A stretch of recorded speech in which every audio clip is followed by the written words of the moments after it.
We have 3 bobcats and 2 foxes.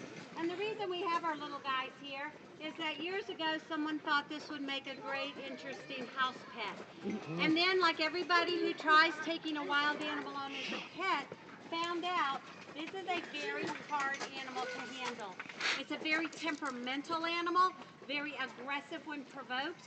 And when people realize that they bit off a little more than they could handle, usually the situation is, take this little guy in the woods and turn it loose. He's very wild. I see that now. I made a big mistake, so I'm going to make it better for everybody. I'm going to get out of my situation, put her in the wild where she belongs. While these little guys are all born with instincts, like their wild relatives, now they're lacking a couple of things. Skills. Something her mom would teach her in 7 months growing up with mom in the wild. Little tricks that help her survive. So now you've dumped this little cat out in the woods. She's going to have to learn these little lessons very quickly in order to survive. Sometimes they don't learn them fast enough. And then there's another downfall. This is a little animal that is now acclimated to humans. She may be wild, but she associates people with feeding her. And what's to stop her from going into someone's backyard begging for food?